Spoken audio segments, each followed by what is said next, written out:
And a good morning here on Wake Up Call with Dan Tortora. Proud to be here with you every Monday through Friday from 9 a.m. to 11 a.m. Eastern Time. We appreciate your patience as we got you set up here this morning for a fantastic conversation about to come to you live here inside of MonPawsPopcorn.com's What's Poppin', Christy's Corner, which is our bi-monthly segment coming to you every other Tuesday at 9 a.m. Eastern Time with the champ herself, Christy Salters Martin, in the International Boxing Hall of Fame world, as well as boxing photographer Pat Orr, who proudly presents this segment from PB&J's Lunchbox on 663 Old Liverpool Road in Liverpool, New York. Our special guest, who I am ecstatic to have, because he's been on the show and we've been able to talk one-on-one, and now we have the opportunity to speak with him while also talking with Christy and Pat, and that is none other than who should be your favorite up-and-coming boxer here, and that is Bryce Mills from Central New York. So very excited to have Bryce on the broadcast today. We'll be talking with all of them momentarily inside of Christy's Corner, and then in hour number 2, we'll get into Syracuse football, because believe it or not, it is game week. And we may have a special guest joining the show as well. Ingredients to Success will round out the show, proudly presented by Avicolli's. And we appreciate you being here all around the world on YouTube.com and Facebook.com, both /WakeUpCallDT, and on WakeUpCallDT.podbean.com. So, with that being said, I am honored in this Christy's Corner to have Christy Salters Martin, Pat Orr, and our special guest coming off a big dub in Poland, Mr. Bryce Mills. How's everybody doing? Doing great. Thank you so much for having me. Absolutely. So, Christy, as always, with this being named after you, this corner, I'd love for you to start us off and whatever you'd like to say to Mr. Mills this morning. Well, I was telling Bryce earlier that of all the guests we've had, I have been the most excited and jacked up about having Bryce on today. So I'm over the top excited. I was fortunate enough to have conversations with he and his father several years ago as he was starting his career. So even though we weren't able to ever get anything together to work out a deal, I stayed very close and kept my eye on what's Bryce Mills doing, what's Bryce Mills doing.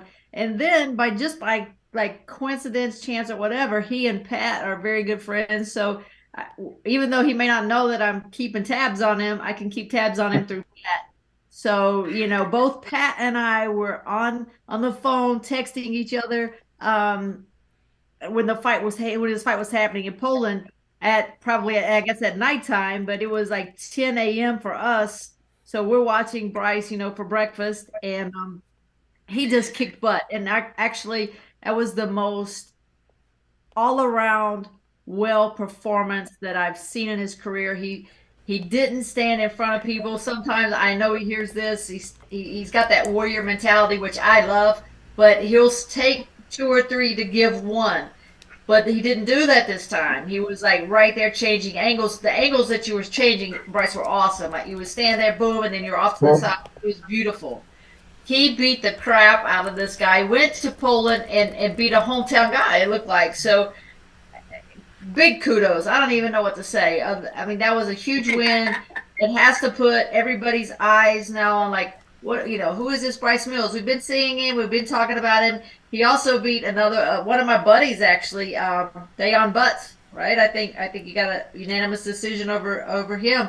Yes. Yeah. So I think you're moving your career like I wish every fighter would move their career. You're stepping up each and every time out. So many of these guys, they want to keep fighting 0-10s and then 2-10s. That's not how you become a champion. That's not how you get better. You have to really challenge yourself each and every time out and make that challenge a little tougher each and every time out. And that's what you're doing. So your team, I know your dad is like head person of your team, or I think so. He and Russell Peltz. Obviously, it's great. It's all working clearly. You're winning. You're doing good things and getting everybody's attention out there. So again, big kudos, and I'm honored to have you on with us today. And the fight was just awesome. I was so jacked up all day. Like, damn, Bryce just got a really good win. It's always scary, even when you had just kicked his butt for 6 rounds. And I was like, oh my God, when they came to the decision, it's boxing. Yeah. And we've seen so many terrible decisions. And then the first card was 60-54. And I'm like, oh man, they can't screw him like that. So then the Yeah. second one, I think was 60, 54. And then the third one was like 58, 56 or something. And hmm no, no, no. He got this. He got this. So Yeah. congratulations and thanks for being with us this morning. First of all, coming from you, that means a ton. You know, yourself a Hall of Famer, a legend of the sport. So you saying that means a lot to me. Just want to thank you. Thank you so much. Thank you. Thank you for being a real fighter. Of course. That's what we do. Yes, yes. What I That try to do.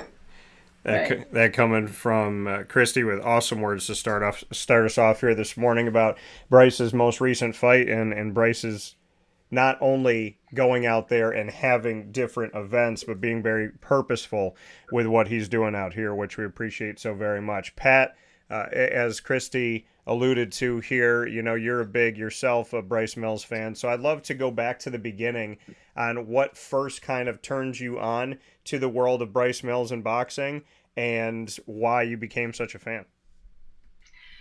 Well, I got to tell you, I heard about Bryce when he played football at Liverpool.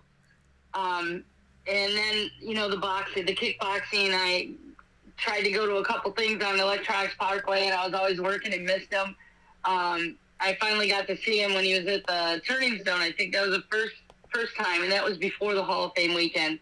And I actually sat in the cheap seats instead of shooting the thing because I couldn't get a credential. So that was odd for me to sit back and have to bob my head around and try to make sure I see everything. And I was only probably 15 rows back, but he's an exciting fighter. He brings back memories of me shooting Arturo Gatti and Vinny Paz and Mickey Ward. The warrior type, I'm going to take a couple shots, but I'm going to get my digs in. And what I saw with you over in Poland, holy crap, you got your digs in. Your body shots and your angles coming up with uppercuts, your variety had him stumped the whole fight. And he didn't do anything. I don't even know how he got the score that he did because I don't think he was active enough. You were the moving forward and landing shots, and I thought that I think you matured in this fight. You went up a level. You stayed in control, and you did what you needed to do. Chopping down that body sure helps a lot in the end, and you were dedicated to it. So I'm proud of you, Bryce. It was a great fight, and I'm glad I woke up and saw the link and said, "Oh gosh!" and I sent it to Christy, and we watched it and text during the rounds and stuff. So it was fun. It was really, really good to see you because that's tough going to another country, let alone another town. And you're probably just getting your jet lag. So I think you did great. Very proud of you. Tell me about it. Thank you so much. Yeah, the jet lag on the flight was. Oof, I'm definitely still feeling it, to say the least. And Bryce, But it was all worth it. Bryce, to go into this fight, just bring me into, like we've been talking about purposeful matches that you're having. Why this one? Why go to Poland? Why this opponent? Why right now? It's just a new experience for me in my career. I've fought in my pro career so far. Every fight I've had has been in the States. Now fighting in Poland, you got to go through different things. I got to go through something like on the way out we had, I want to say, 15 hours of total travel time on the way out. So just being on a plane and going to a different place in a different time zone, traveling for 15 hours, fighting in an area where no one really speaks English. Your language is a second language in a foreign territory against a hometown opponent from Poland. It was just a new experience for me and a fight that I knew was going to make me a better fighter in the long run. Yeah, and for you, the kind of going through the timeline of the fights that you've had up to this point, how would you describe your plan? I mean, are we seeing it come to fruition? Do you feel like there's kind of an identity to what you're doing and when you're doing it, how you're doing it. Can you see that kind of coming together in the big picture? So yeah, as far as my plan goes, I leave that up to my team, and I'm fortunate enough to have the team around me that I do that can set such a great plan for me and get these big opportunities and these big fights for me. And all I have to do is go out and perform. So I'm grateful that I don't have to think about the plan or what my next fight is or who I should fight, when I should fight. They tell me when to fight. I fight. I take care of business, and that's all I have to do. That's awesome. And that's a great, that itself is a great plus for you, Bryce. You know, so many fighters out here, like a couple of my fighters, they're still working day jobs. You know, they're working, Yeah. they have to work because they're not at that level where they can only focus on boxing. And the truth is, you know, you have a solid team around you that you can trust. You believe in, you know, you believe in your coaches. You believe that, you know, Russell's going to move you exactly how you should, and he's got the best connections. He's got everything going. So many of these fighters don't have those positives, but they also, some do have it and they don't take advantage of it. So you are so focused, and you're the fighter that everybody wants to have. I would bet that you're probably back in the gym, you know, today or tomorrow. You know, this is your job. It's just like if you're a plumber, you do plumbing every day. You're a professional boxer. You're going to train every day. You're going to do something, whether it's just, sometimes it's just go for a long walk, but you're going to do something. You're going to take care of your body. You're going to take care of your mind. You're going to stay focused.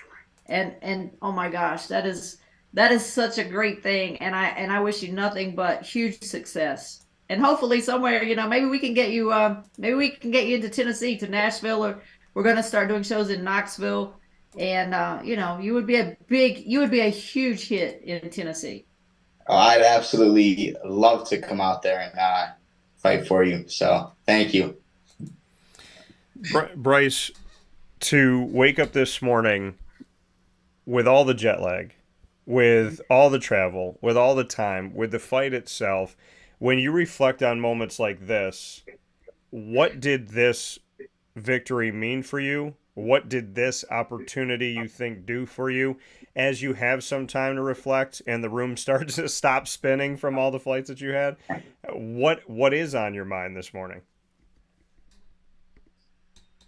You know, I'm just happy I got the job done and I won the fight. First of all, that's always, you know, the main thing going into every fight is get the job done, execute the game plan, and win the fight. But I'm blessed to have the opportunity that I had in front of me and go to Poland and fight on such a big stage. Usyk versus Daniel Dubois, two great heavyweights. That was the card I was on. So I'm just blessed to have the opportunity and happy I got the job done. Now it's just on to the next. Pat, do you have a question you'd like to ask Bryce this morning? Yeah, did the game plan that you trained for, is that what you executed over there? Did you stick to the game plan? Did you have to adjust? Did he throw anything at you that, you know, was like, holy crap, I wasn't ready for that? Because it didn't look like he landed a punch that could do any damage to you. Yeah, so the initial game plan was to outbox him, stay on the outside, work off my jab and everything he threw at me, counter him, just so he couldn't gain any confidence with his combinations in his offense. So that helped me defensively as well, you know, countering his combinations, his punches, and just keep the fight on the outside, outbox him. So far this training camp, my boxing and my outside game has felt so good. That's why we chose that game plan going forward. Watching his film, we noticed that he liked to fight on the inside, keep the fight there. And so that was the initial game plan. But going into the fight, I was actually surprised. He was quicker than I thought. He had a decent jab. So I kind of switched the game plan up a little bit. Like Christy was saying, I try to use my angles and move around him on the inside. But opposed to fighting on the outside, I kind of made the adjustment in the fight, took it to the inside, but just made sure I wasn't standing directly in front of him. And I moved around him as the fight, you know, went on. Yeah, your movement and your angles were like it was like watching a different fighter, Bryce. It was amazing. It just seemed like, okay, everything's clicked with him now because, you're leaning over and digging into the body and he couldn't even hit you. It was impressive. Thank you. Yeah, that's something we've worked hard on, myself and my coach, for a while now. And that's growing. You kept your hands up nice too. Every fight, something new will say, "Oh wow," and because you're a worker, you're in shape. You don't fall out of shape. Like, I mean, some fighters, they gain 30, 40, 50 pounds between fights, and then they got to lose it all again. And you stay on line. You're a hard worker. You're a professional athlete already, definitely. Thank you. You're welcome. What were you gonna say, Christy? Yeah, I mean, it was clear that as the fight progressed, you just got stronger and stronger, but you were getting stronger and stronger because he was probably getting weaker and weaker from the body shots that you were landing. So you were just able to your pressure on him was just too much. It was too much. So that change that you made in the game plan was the perfect execution, because had you laid back and let him gain confidence, it could have been a totally different fight. I don't think at any time expected that you were going to have the strength and the power and the aggression that you brought to the ring that night. And not just being aggressive, but you were elusive as well. He probably thought, well, he's going to come in at me, but I'm going to be able to bam, bam, bam combination and move. You did not allow that to happen. You stayed on him. You didn't give him time to think. You didn't even give him time to breathe. So it was a perfect fight. I loved it. Thank you. Yeah, that was like I said before, that wasn't necessarily the game plan going into the fight, but you know how it is. Sometimes once you enter a fight, you got to make an adjustment. Everything isn't always how you picture it. So I came back to the corner after the first round. My coach told me what to do, and I just went out and I tried to execute to the best of my ability. Yeah. And you did a great job. Great job.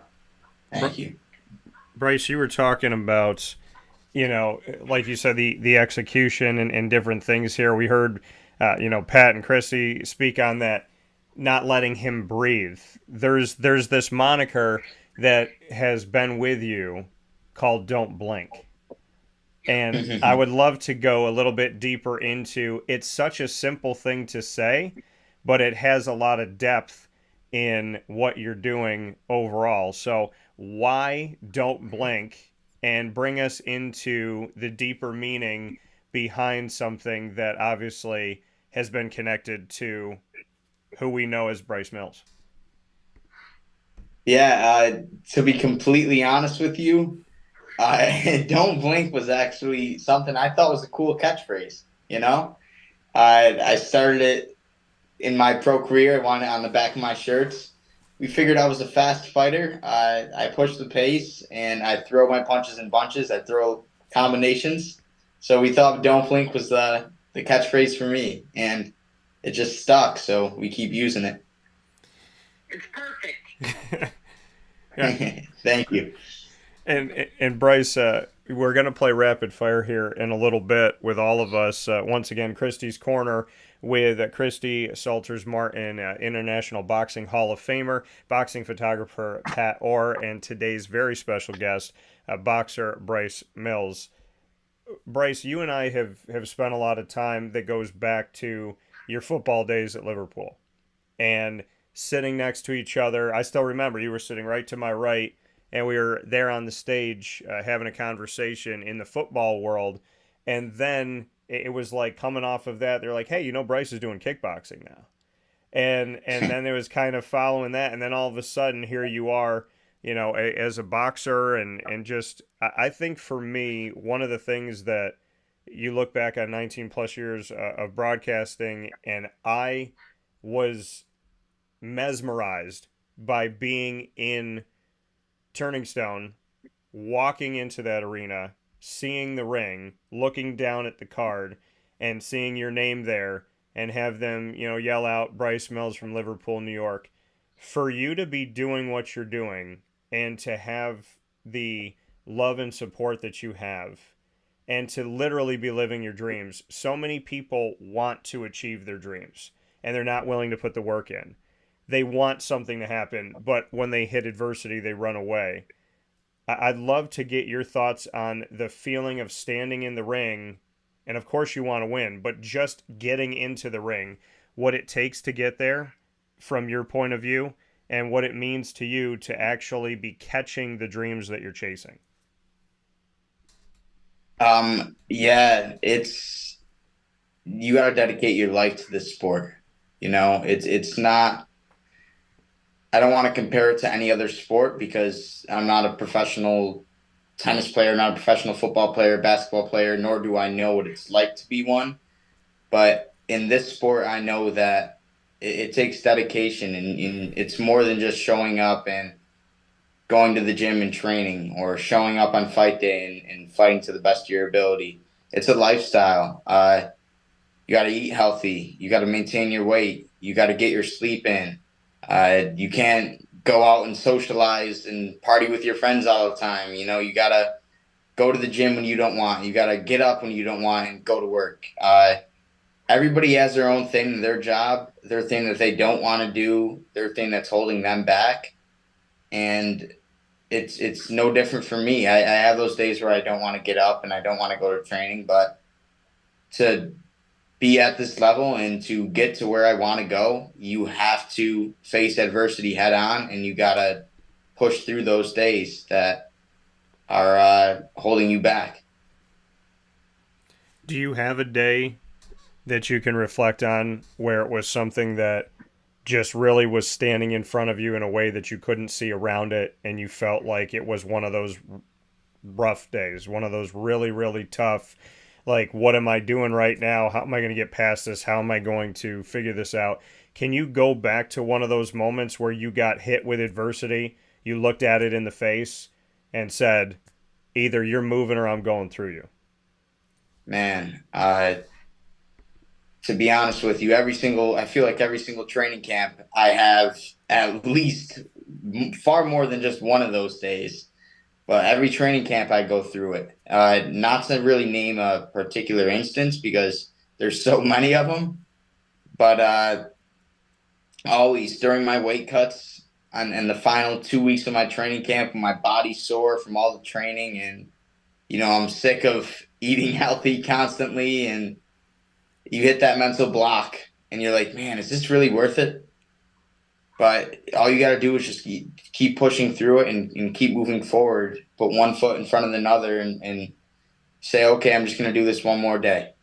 I'm going to do this one more day, and I'm going to do the best I possibly can and make this day better than the last. And if you keep doing that, you'll find that eventually it's a cycle. You get used to just attacking the day, doing what you have to do, winning the day, and then moving on to the next, and then moving on to the next. And then it gets easier and easier the more you face adversity head on and win your day.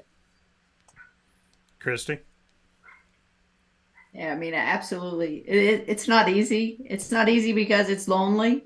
It's lonely, like when you get up in the mornings and you're out there doing your run and you play mental games with yourself. And I'm sure, Bryce, you'd probably do the same thing. Like, I would play mental games with myself. I'm out there running sometimes 4:30, 5 o'clock in the morning, and I'm thinking, my opponent is sleeping right now, so I'm getting one up on her. And you're always, maybe it's sparring, maybe it's hitting the bag, whatever it might be. I would always say, yeah, well, my opponent probably quit after so many rounds.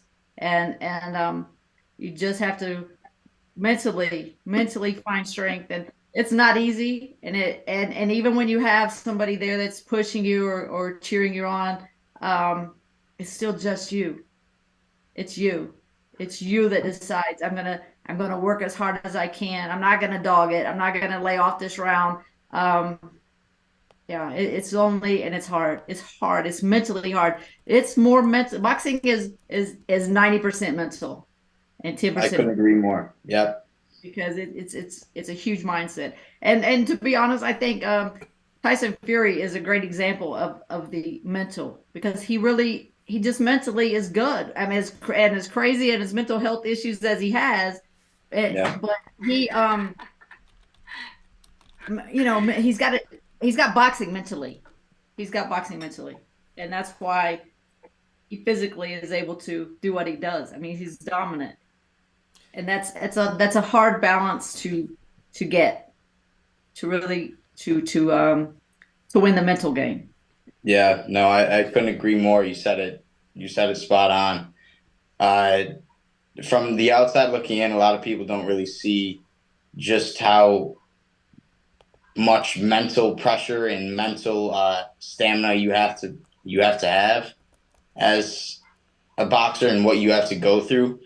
But once you do it and you step in the ring, even just once, I don't care if it's amateur, if it's professional, you get a little taste of that mental pressure boxers go through, and how hard it is mentally to keep yourself in check and to push through those days that you don't want to get up and go for your run or go to the gym.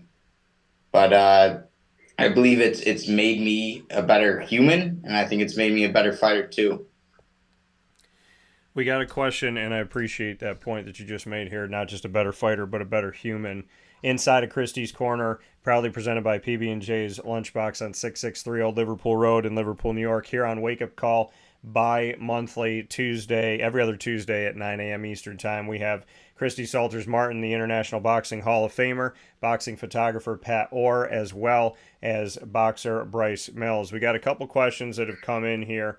One of them being, Bryce, are you looking to get another fight or possible fights in to close out this year? If so, do you have a location or an opponent in mind? Nothing particular just yet.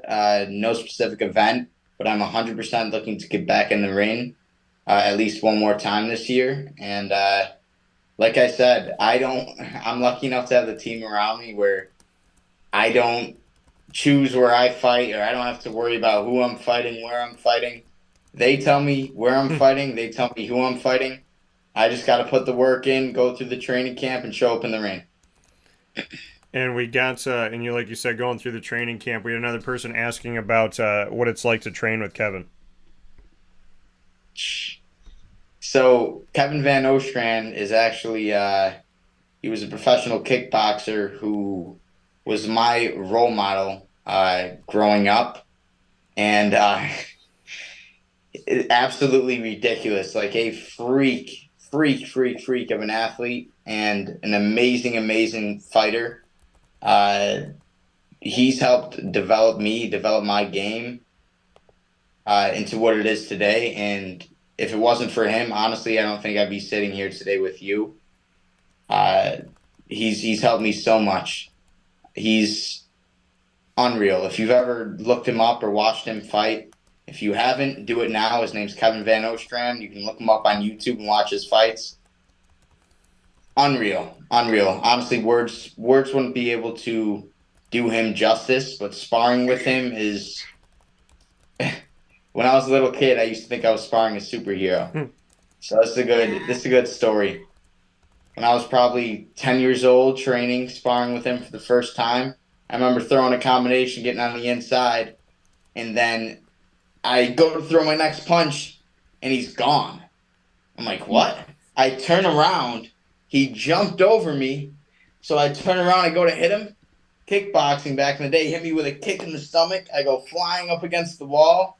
I hit the wall, but yeah, he jumped over me. I turned around, hit me with a kick, and he was just having fun, beating up on me because I was a little kid. But yeah, he's amazing. So, to say the least. If you're standing in the ring this morning, remembering that, what do you think? What do you think sparring with Kevin Van Nostrand would be like right here today, this morning? And would you be able to get him and toy with him a little bit at this point after all these years? He still got it. He still got his talent, and he shows up to the gym and gives me some good rounds every once in a while. I'm definitely not that little kid anymore that you can jump over and kick in the stomach where I go flying. But yeah, he still holds his own and gives me great rounds. And so here, with Bryce Mills this morning. Pat, do you have something that you'd like to add before we jump into rapid fire?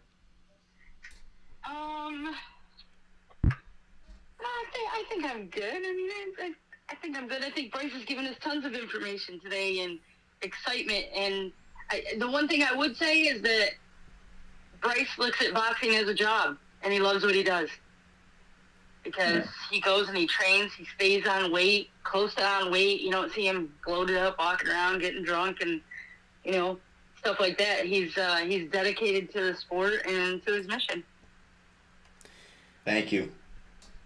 And Bryce, today is Taco Tuesday at PB&J Lunchbox. So on me, if you would like to go over and have some tacos, I'll be happy to pay for them and whatever you might want at PB&J's today. Pat can send me the. I'm cooking crunch wrap today, so. Oh man, I might have to hold you to that. That sounds good. That sounds very good. You have what you need, and Pat will send me the bill. They're on me. They're on Christy. Awesome. Thank you. Yeah, the crunch wraps are awesome.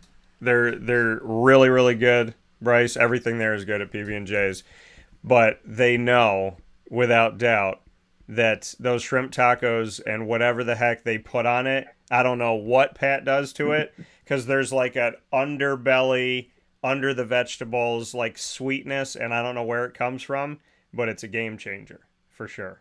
Trust me, I am the biggest foodie. If I wasn't boxing, I didn't have to make weight. I could definitely be a food critic or a foodie, professional foodie. Yeah. So I might have to stop by and try those tacos out. They sound delicious. Yeah, no, they're awesome. Especially with food trucks, with Dylan's food truck, and there's so many food trucks here. But you're in training, so you just got to eat smart. That's all. Everybody's Exactly. got something you can eat. Yeah. Yeah. No, I definitely get my fair share of cheat meals in though when I'm out of camp. That's for sure. Definitely.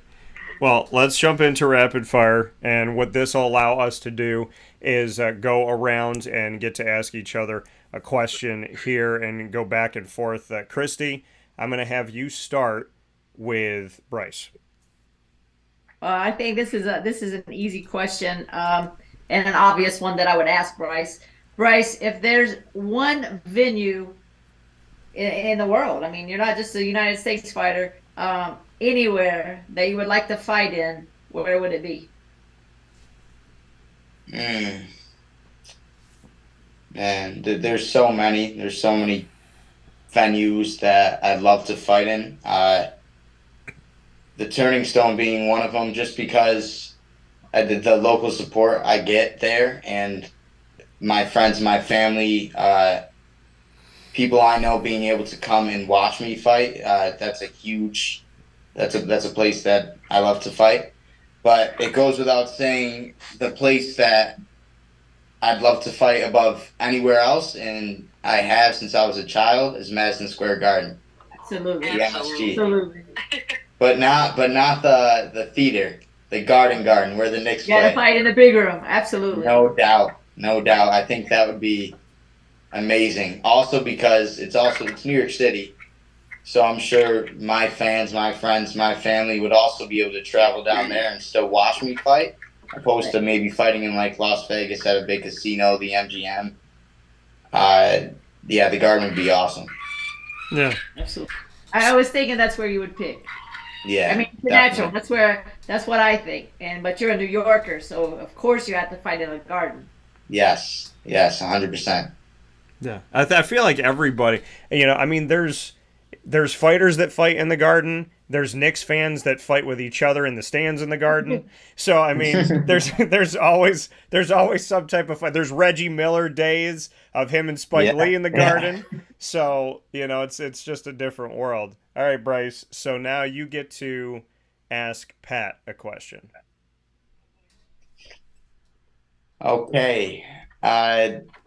If there's one food that is a must try for me when I'm out of my training camp right now at your place at PB&J, what is it and why should I try it? geez. Well, I have to tell you, PB&J's is built on my favorites. So all of them that I have in there, I would suggest to anybody. But if you're a taco person, people are amazed at the tacos I do because I'm not a taco restaurant. But the shrimp tacos are good. The Crunchwrap today is good. The Bang Bang chicken. My Philly cheesesteaks. You know, I'd have to ask you what you like best. What's your favorite sandwich? And, you know, give ours a try because ours usually tops them. We have a lot of flavor. That sounds good. Yeah, I'm definitely a taco person, so gotta try those out. You know, and I think that, you know, somewhere in your future, we need to look at making a sandwich called the Knockout. Oh man, getting innovative. I like that idea. Yeah, I think there needs to be that. And it's got to have some spice to it. It's got to have a little kick to it, a little hit to it for sure. Yeah. Yes, most definitely. All right, Pat. We can always put a little Bryce Mills corner in the restaurant. I'm just saying, the Knockout seems to be the right thing to put out there. Yeah. Pat, what's your question for Bryce?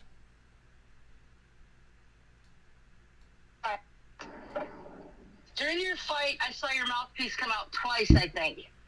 So, what kind of mouthpiece do you have that it's popping out easily? Because the guy wasn't popping you.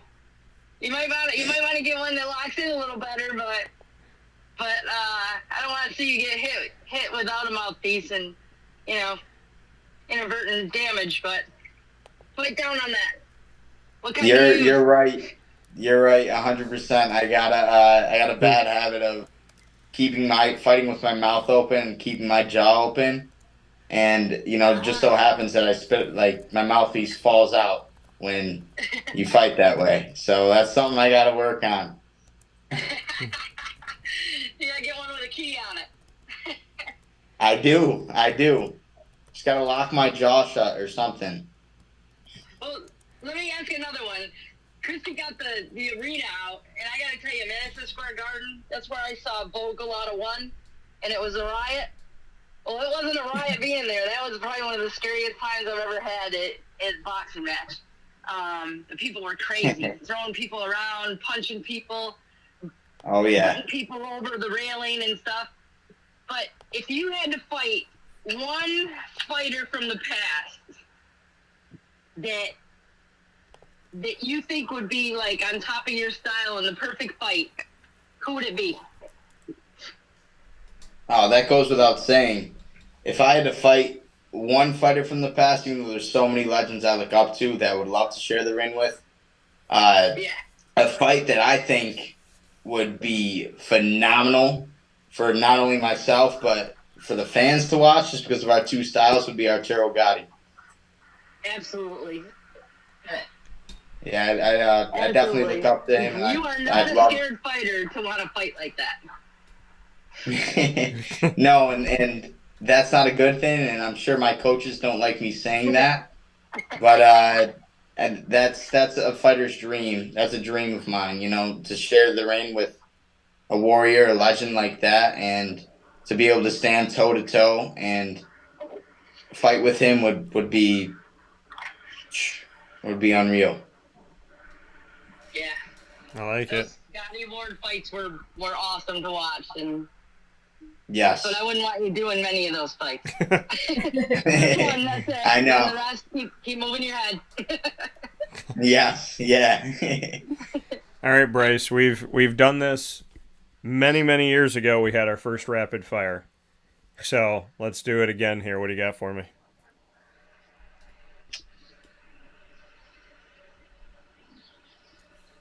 If you were a boxer and you were in my shoes, what type of fighter do you think you would be, and why?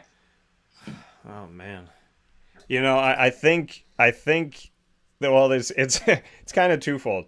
I feel like I would grow into a patient fighter and pick my spots, but I think that there's also this side of me that would want to just come at you like a cannon. So I think there's different. It depends. I think Christy and Pat asked me this before, and I said, well, if you put a bunch of people in the media that steal my stories all the time, and you put them in the ring, I'm coming for straight knockouts. I'm TKOing just down the line. But if you got me in a ring and I'm doing this for a living, then I feel like I don't know. I feel like I would be more of I'd be systematic in my head and I'd have kind of a plan. But like you say, plans change. And I think in life, adversity is something that scares some people and forces, not forces, but because you make that decision, but adversity kind of makes a lot of people stop. I'm the type of person that if somebody in the middle of the fight made me have to transition, I don't know if I would have a firm style. I would like my ability in life, in broadcasting, and everything I've done up to this point to ad lib. But I would definitely have some fun. I would definitely make sure that I had a nice catchphrase on the back of my robe, and so and yeah, I mean and I think I might have said this on the show before. I've definitely said it on Wake Up Call, but I may have said it inside of Christy's Corner here on the show. But one of my favorite quotes in all of time is the quote from Balboa, where he's talking to his son, and he talks about it's not how hard you get hit. It's how much you can take and keep moving forward, and that you can't make excuses because of him or her or anybody. Cowards do that, and that ain't you. So I feel like there's a lot of drive in me. There would be a lot of fun in it. I think seeing you do it and being a hometown kid is like we all get to live vicariously through you, and I get to see like when you fight. And I know you asked me about my style, but when you fight, it makes me feel like we're all a part of it. Like you're putting Central New York on the map. You're putting Syracuse on the map. You're putting Liverpool on the map. Like you're taking our community of blue-collared, strong, hard-nosed, hardworking people, and you're putting that out to the world. You're letting people see that our community has just incredibly talented, hardworking, focused individuals. And so I guess to answer your question, Bryce, if I wanted to have a style, I'd probably have to spar with you and let you teach me something. That's what I would say. Man, I appreciate you saying that. I don't know, Christy. He sounds like he'll be a heck of a fighter. I think we got to get him in the ring. Right? I think we could put him a matchup against another person with a podcast and streaming services. Yeah. Do one of those exhibition matches. Christy, just look at all the stories that are duplicated from mine. The ones that are like just pasted from my website. That's how you can pick my fighters that I'll be going up against. Your opponent. It's an easy way to do it. All right, Bryce. Those fights are selling now. Who knows? What did you say? Those fights are selling now. You see all those crazy matchups. We got to get you on. Yeah. But all right, let me see here. So I got to have one for Bryce. All right, Bryce. If we were creating a documentary about your career up to this point, who are three people that you believe should be the narrators of the Bryce Mills story, and what should we call it?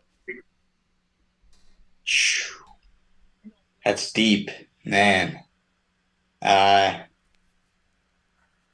So the three people I would choose to be the narrators of the story would definitely have to be my mom, my dad, of course, because without saying they know me, those two people know me better than anybody else on earth. And they've been through the highs, the lows, everything with me. If it wasn't for them, I wouldn't be here today. And I'm lucky to have them in my life. They truly are. I know a lot of people say it, but they truly are the best parents in the world. And I could never, ever ask for any other people in my life that I would want, So those two would have to be in it. They'd have to help narrate it. And my coach, Jim Andrello, who's been with me since I was 5 years old. Obviously, we've been through ups and downs. He's been through there. He's been there with me when I was getting my hand raised. And he's been there with me when I'd lost fights as well. And he stuck with me through everything. And he's been the best coach I could ever ask for. So those three people, my dad, my mom, and my coach, Jim Andrello. What are we calling it?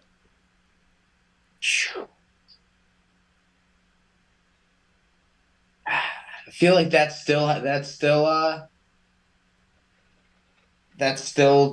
to be said. I got to finish my career first before I can name it.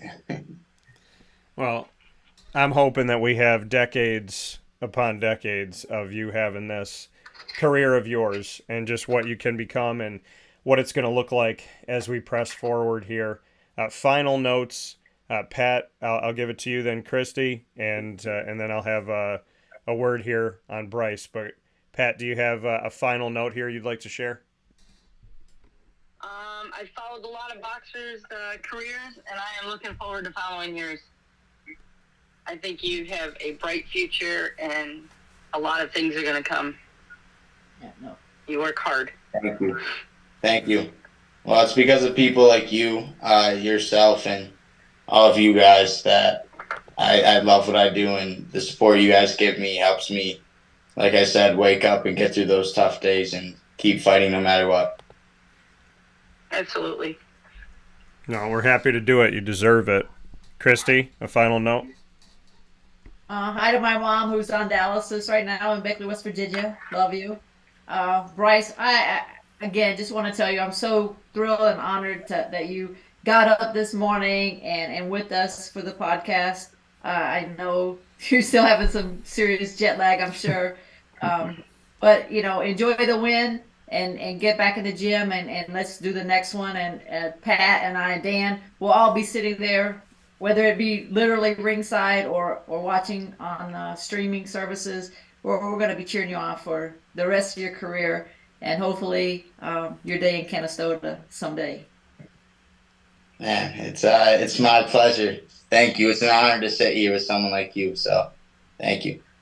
I'm going to be giving Russell a call to talk to him about Nashville. Yes, please. Yeah. So tell him I'm trying to steal you. Most definitely. I love that. So, what I think is great, and the time capsule, I treat so many of these conversations like a time capsule and looking to the future. We're seeing an International Boxing Hall of Famer on screen right now. But the ability to reflect on this someday and say that both of the boxers on screen are Hall of Famers.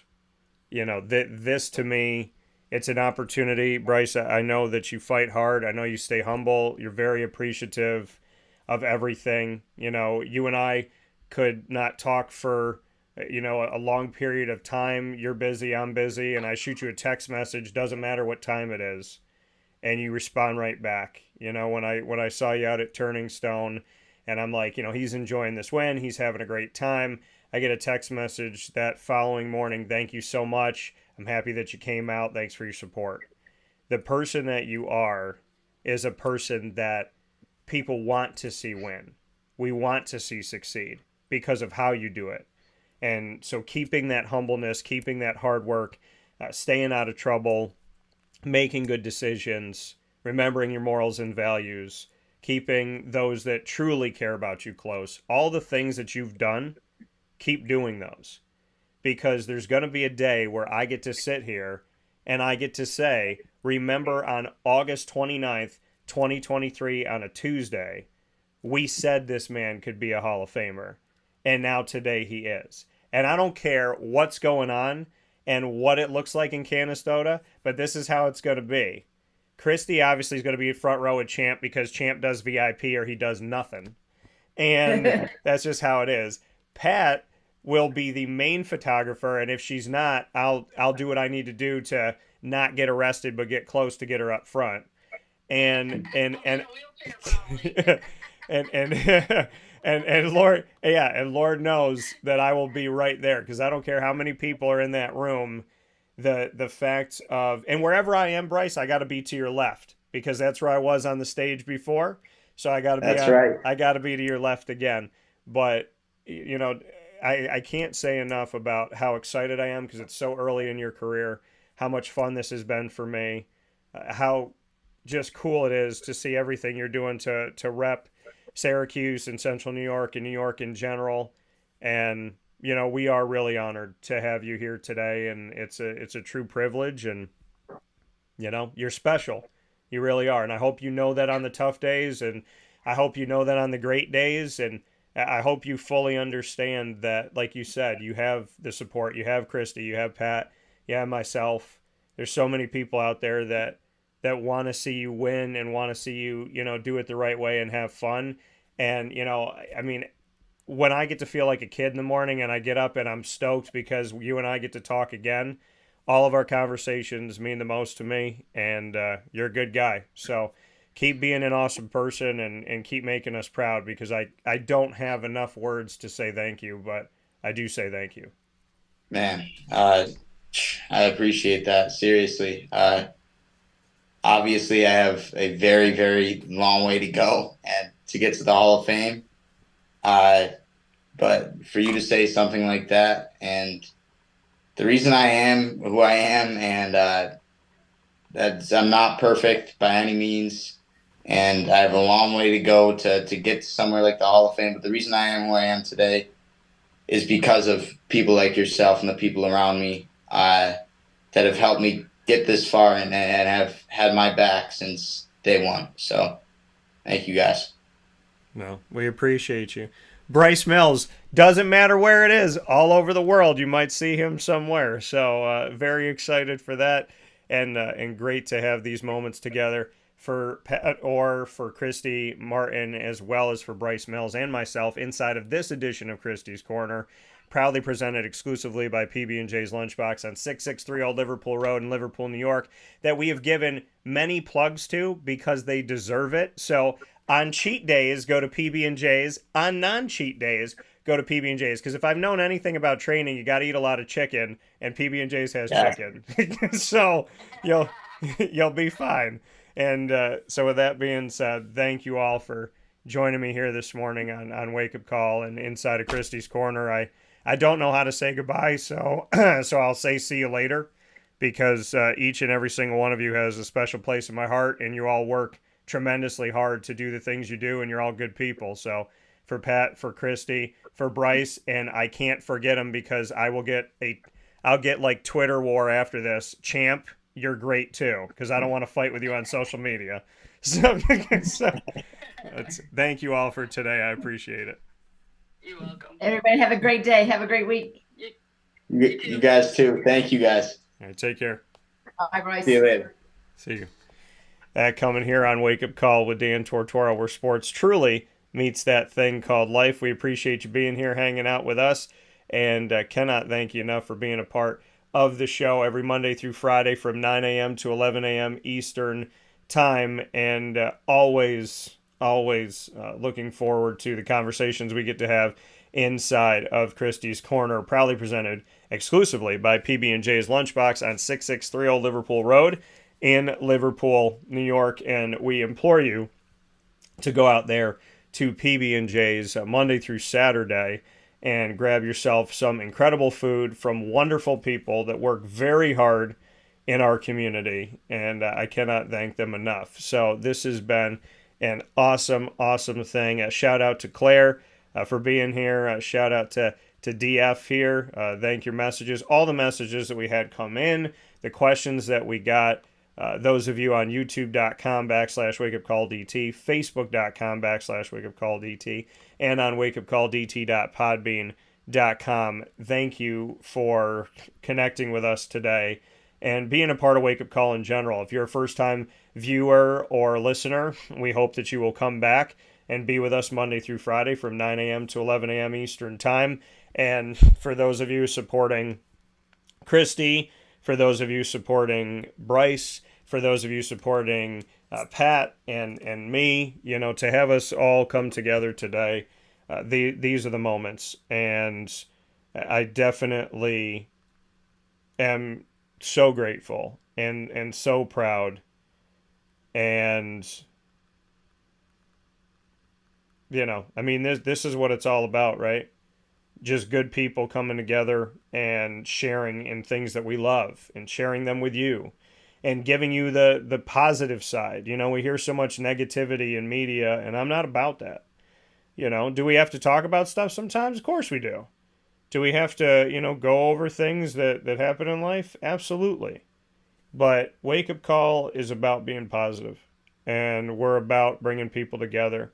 We're about unifying this world, not dividing it. And so to get the opportunity to have conversations like we have today, how can it not make you want to go out and face your adversity, face the obstacles you have, face the things that are standing before you? When you see what Bryce has done and you see what Christy has done, and for those of you that know the food truck world, they don't do it better than Pat. She's incredible, and she works her tail off, and I respect that. I really do, and that's why I'm happy to work and connect with each of these wonderful people you heard from today. Life is what you make it, and surrounding yourself with good people, that makes life, even on those tough days, it makes it all the more beautiful. Because on the dark days, when you have a good team, they don't feel as dark. And that's the truth. So go out there, chase those dreams of yours, believe in yourself, and hopefully today we've given you some positivity and a little bit of push to go after whatever you want and believe in the things that you believe in. Bryce, we're proud of you. And keep doing it, man. Keep that positive mindset. Keep facing adversity. Keep getting up on the tough days and the easy days and the days in between. Keep giving it your all. Keep loving it. And just be humble and be a good guy. And you'll get there. And we'll be there when you do. We'll take a step aside for a fast break here on Wake Up Call with Dan Tortora. When we come back, we'll start to discuss Syracuse football, because believe it or not, folks, it is game week, which is so weird to say, but it is 1,000% game week. There's a Syracuse football game this Saturday against Colgate. So I'm excited, looking forward to it, and can't wait. And we're going to be joined by one of the captains of the team around 10:30 a.m. Eastern Time. And I look forward to sharing that with you. We'll be back right after this. Carvel DeWitt, it's what happy tastes like. Do you know why? Because we make ice cream. Creamy, rich, flavorful ice cream. Not yogurt or iced milk like some of our competitors. Ice cream. Fresh, by hand, daily. For the calorie conscious, we have something new for you. Our new Carvelite. Same great flavor, creaminess, and texture of our regular ice cream with only 35 calories an ounce. So whether you want an ice cream cake, flying saucer, dasher, carvalanche, hard or soft ice cream, we will satisfy your craving with our fresh, handmade regular or new Carvelite ice cream. Carvel DeWitt. It's what happy tastes like. This is Jimmer Sikowski, owner-operator of Chick-fil-A Cicero, 7916 Brewerton Road in Cicero, right in front of the Home Depot. I had a deep feeling that God wanted me to do something bigger with my life and to help people, help others. I kept putting Chick-fil-A in my life, and I realized as I was going through the franchise selection process that positively impacting the lives of others was really core to what we do here at Chick-fil-A. First of all, it starts with the food. The food is brought in fresh daily. We bring in local produce. We prepare to order in the kitchen. We hand bread our chicken. We hand spin our milkshakes. It's great food. It doesn't taste like fast food. I think the second thing is the way people feel when they come in a Chick-fil-A restaurant. It's different. We try to treat people with intentional kindness here, which is very different and deeper than good customer service. And so I think it feels remarkable for most people to come in a Chick-fil-A restaurant. And then lastly, the impact that we try to have in the community is very different. It's a big part of the expectation of every operator of a Chick-fil-A restaurant is that they're actively engaged in their community, they're a leader in the community, and they're making a difference. When they realize that what we're striving to do is to shine a little light in their life, that's a very, very different experience than you will have in any other quick service restaurant. And it's that remarkable experience that I think people will emotionally connect with. The Wildcat Sports Pub in Camillus, New York is located on 3680 Milton Avenue in the Home Depot Plaza. It is your family-friendly sports bar and restaurant. Folks, some sports bars aren't family-friendly. Some family-friendly restaurants are not sports bars. The Wildcat Sports Pub in Camillus, New York is proud to be both. It is that marriage that you've been looking for years. The Wildcat Sports Pub is your home base for your sports bar and restaurant needs, games for the kids, indoor and outdoor activities, and enough things on the menu to come back every single week and get to try something new. They're open Sundays from noon to 8 p.m., Monday through Wednesday, 11 a.m. to 11 p.m., and Thursday through Saturday from 11 a.m. to midnight. For reservations and party information, call 315-487-2222 for the Wildcat family-friendly sports pub and restaurant.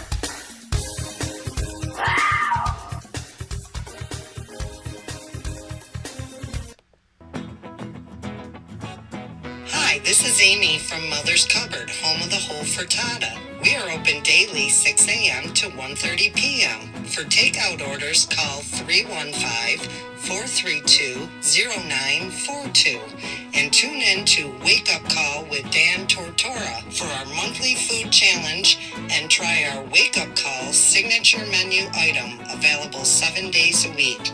Here at Mother's Cupboard, we are Central New York, and it's our honor to serve you. Ma and Pa's Kettle Corn and Popcorn Factory remind us that every day is worth celebrating. Find them at 201 Old 7th North Street in Liverpool, New York, open Monday through Saturday in-store and all the time online at maandpaspopcorn.com. Serving our Central New York community and beyond, you can order all throughout the country at maandpaspopcorn.com. And remember to get your tins, which have in-store half-price refills forever. Ma and Pa's Kettle Corn and Popcorn Factory available to you for fundraising and all of your events by calling 315-450-6272. That's 315-450-6272. Ma and Pa's Kettle Corn and Popcorn Factory. How corny are you?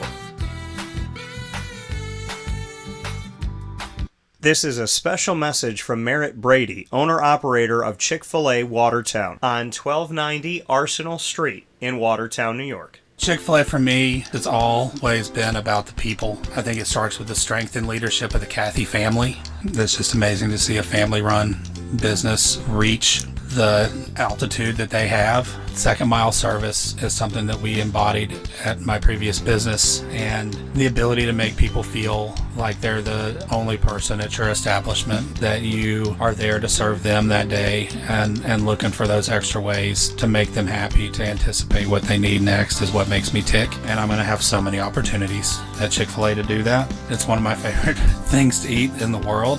My favorite application question or interview question when I'm interviewing is when I get to, have you ever eaten at Chick-fil-A?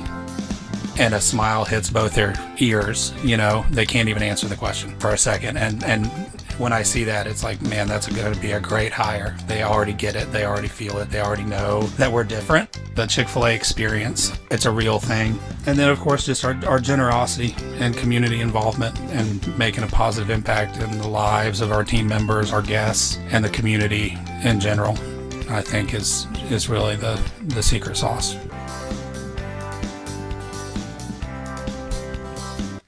Welcome back here to Wake Up Call with Dan Tortora, hanging out inside of where sports truly meets that thing called life. Hope you're having yourselves a wonderful, wonderful start to your week. And it is game week. Believe it or not, it is an official game week for the world of college football. Now, some college football has already gone on, right? We got to see a few games be played here. The college football season began with Navy and Notre Dame in Dublin, Ireland. I said that score would be 40-3 Notre Dame. It was 42-3 Notre Dame. So, so my prediction was almost 100. It was 2 points off of being 100% correct. Very close. And it was a rough game for Navy, obviously, and I respect Navy. I love having Navy on the show. It's just it's one of those matchups where it's tough. It's tough, but they'll bounce back and they'll figure things out as they go. Hopefully, Navy will be trending upward as they've had some adversity over these last few years, and so I'm hoping that we're going to see some better play coming up from Navy here in the not too distant future. And obviously, Notre Dame starts off with a big time victory, and they have the opportunity to move that forward and progress as they go. So there's a lot of good things coming up here on Wake Up Call with Dan Tortora as we cover the college football season and a lot of things that may make sense in the standings, don't make sense in the standings. We'll talk about it all here on Wake Up Call with Dan Tortora, where sports meets life. So it's a game week for the Syracuse Orange football team, which means that Syracuse will be heading into the Dome. They will be playing their opening game of the season at home, and being at home in the Dome, they will face off against Colgate. The Colgate Raiders coming into town, and the Syracuse Orange will have them at 4 p.m. Eastern Time inside of the JMA Wireless Dome. So we hope you'll come out to the game and support the Orange for sure. I always ask people, what are you doing on a Saturday, right? You know what I mean? Like, come out. There's there's not a ton of games. It's not a massive schedule. You look at it, they're at home on Saturday, September 2nd, this Saturday. They're home the following Saturday, September 9th. Then they're on the road. Then they're home against Army on September 23rd. The September 9th game is Western Michigan.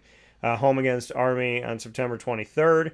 Then they're home against Clemson on September 30th. Then they're not in town for the entire month of October. So my birth month, they are not here for any of it. On the road at North Carolina on October 7th. At Florida State on October 14th. Off my birthday week. Back on it against Virginia Tech in Blacksburg on October 26th. They're not home again until November 3rd on a Friday night against Boston College. And then they're in Yankee Stadium against Pitt on November 11th. And then they're down at Georgia Tech. And then they're back home against Wake Forest on November 25th, right around Thanksgiving time. So, I mean, seriously, folks, you got to think about it like this. One of those games is going to be out in New York City. So you're either going to Yankee Stadium or you're not. So really, the majority, in September here, you got to get out to the Dome because they're going to give you 4 games in September in the Dome, none in October. And then in November, they'll have a November 3rd and a November 25th. So to me, it's imperative that you get out and see this team, especially early on in September. Because if you don't come out in September, then you're not going to see anything. If you don't come to any games in September, then you got none in October, and then you have 2 in November that are at home, and that's it. So this season goes by quickly in that respect. So definitely come out and support the Orange. Go to the games. Fill the Dome. I remember as a kid, I couldn't hear. My dad was sitting right next to me, to my right. I could see his mouth moving. I couldn't hear anything he was saying. He couldn't hear anything that I was saying. I miss that Dome. I miss when we had those moments where it was difficult to hear the person next to you because people were so vibrant and so excited and so into the game. I need you to get in the game and do it again. So I'm imploring everybody to come out and give some love to the Syracuse Orange. And speaking of giving love here, we got 6 captains this season. Very excited about this as we have quarterback Garrett Schrader, defensive back Justin Barron, linebacker Marlo Wax Jr., wide receiver Damian Elford, cornerback Isaiah Johnson, and kicker Brady Denneberg. All 6 of these student athletes that have been voted captain have all been on Wake Up Call. So I can honestly say that I've had conversations with each of these gentlemen. So it means a lot to me when I look at this picture. We try to talk to the whole team. We get as many people as we can. There used to be more opportunities, but take whatever opportunities we can get, right? So Garrett, Justin, Marlo, Damian, Isaiah, Brady, congrats. Representing the team is a big thing. And now you have the opportunity to show what your leadership looks like verbally as well as through action. And we get to see this season and your ability to help this team carry forward. Garrett Schrader, I want to talk about each of them.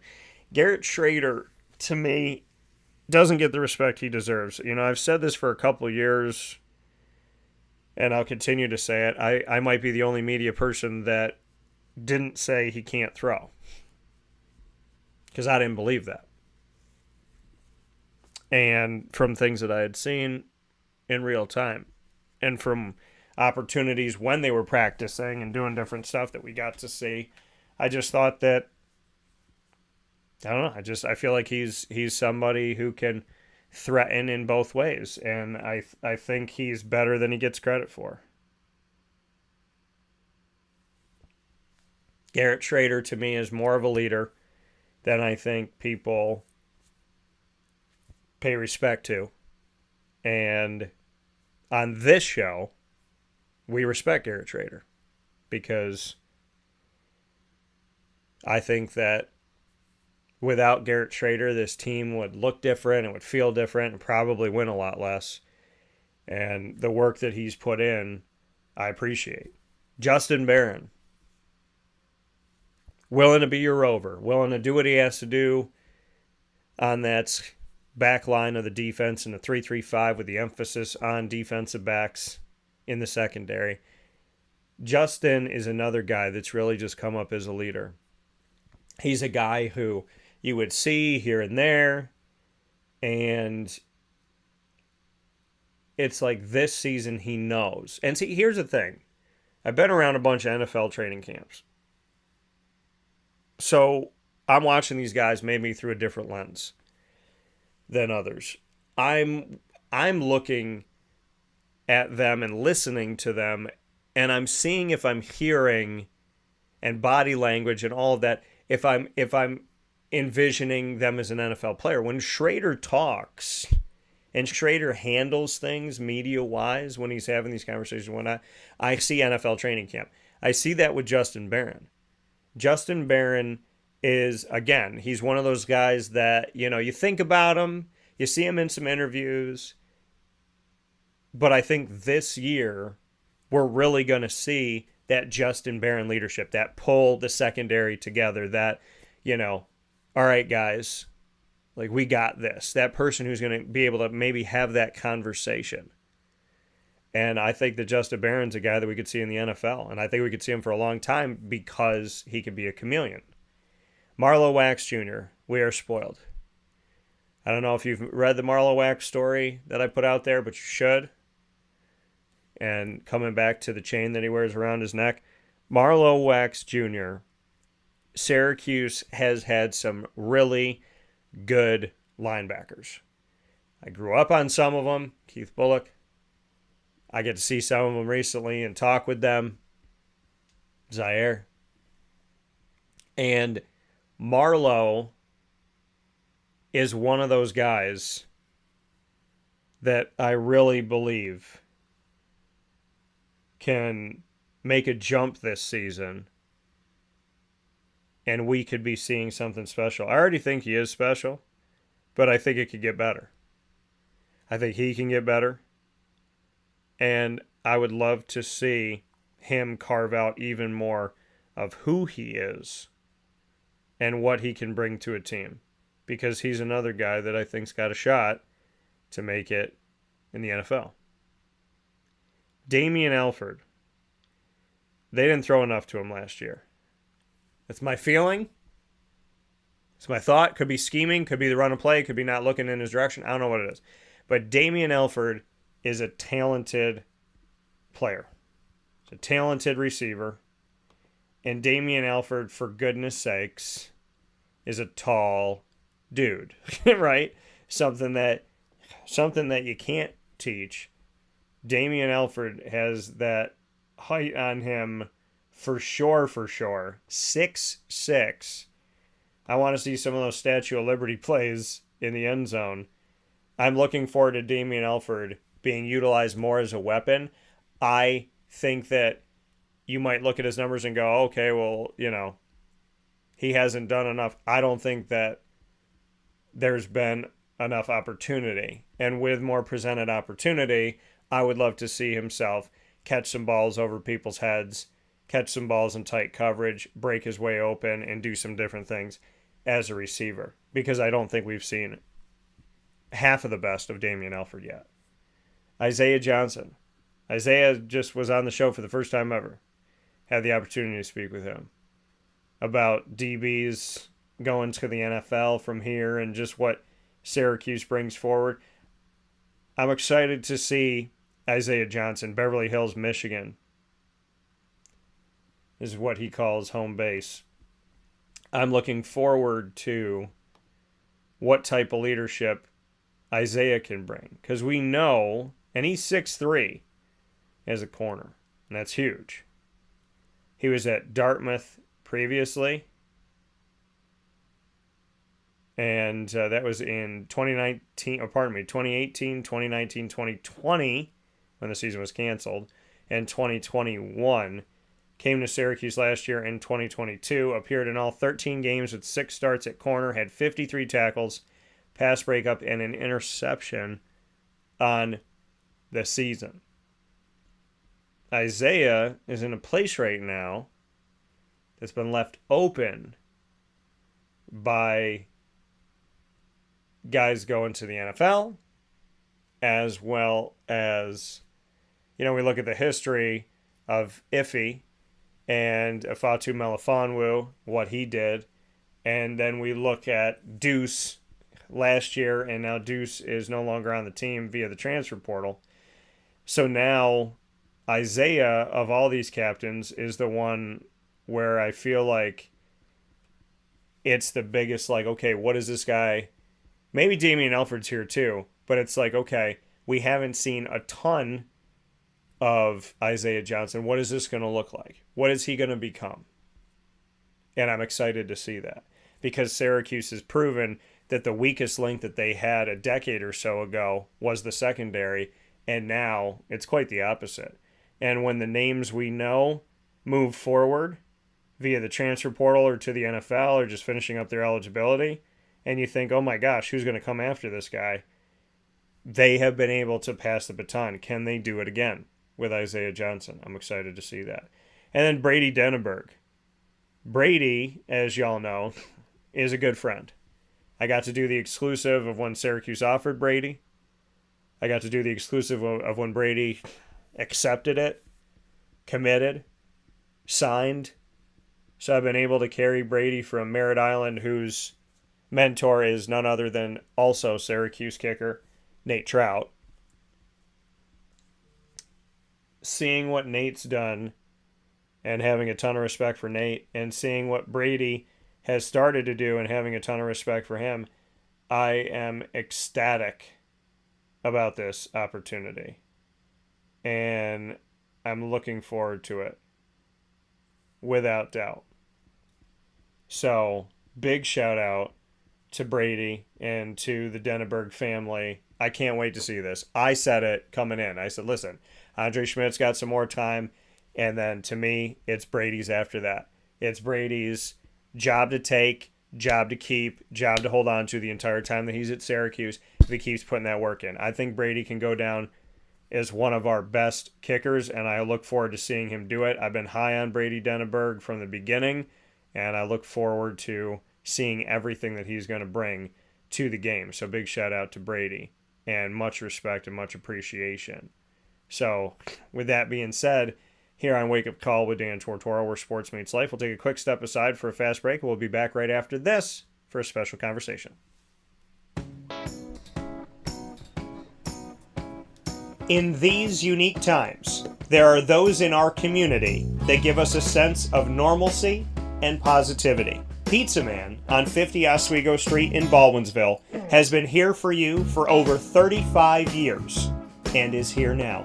Call 315-638-1234 or order online at pizzamanbville.com to bring those familiar tastes into your home. And remember to come see our monthly on-site broadcasts centered around the community and our Baldwinsville Bees.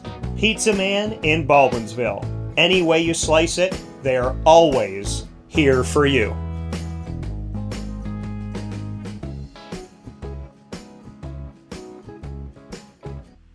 I'm George Townsend of Honda City with some good advice when buying a new car. The true cost of owning a new car is determined by the appraised value when you trade it. No vehicle appraises higher than a Honda. Next, look for low APRs and deep discounts. You also want low maintenance costs and great fuel economy. That's why my advice to you is to buy a new Honda. Looking pre-owned, visit our Honda Certified Used Car Center. Honda City, 7140 Henry Clay Boulevard, Liverpool, or HondaCity-CNY.com. It would be a pity if you don't shop at Honda City. Our corporate purpose at Chick-fil-A is to glorify God by being faithful stewards of all that's entrusted to us and to positively influence all those who come in contact with Chick-fil-A. And what became increasingly clear from our success in Cicero is that people love Chick-fil-A. And also I think we recognize that, we had a great opportunity to grow the brand and grow our platform. I felt incredibly grateful when I was selected to be a Chick-fil-A operator. I think what it's meant for me, what I've come to realize on a very deep level is that this is a calling for me. It's not a career, it's not a job. The Lord called me to be a Chick-fil-A operator and to use these restaurants to glorify Him and to positively influence other people. I'm blessed. I'm very blessed. Head to Chick-fil-A Clay on 3974 State Route 31 in Liverpool, New York.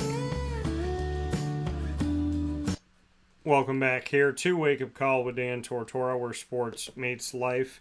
I appreciate you being here, and thank you so much for being here on the show Monday through Friday from 9 a.m.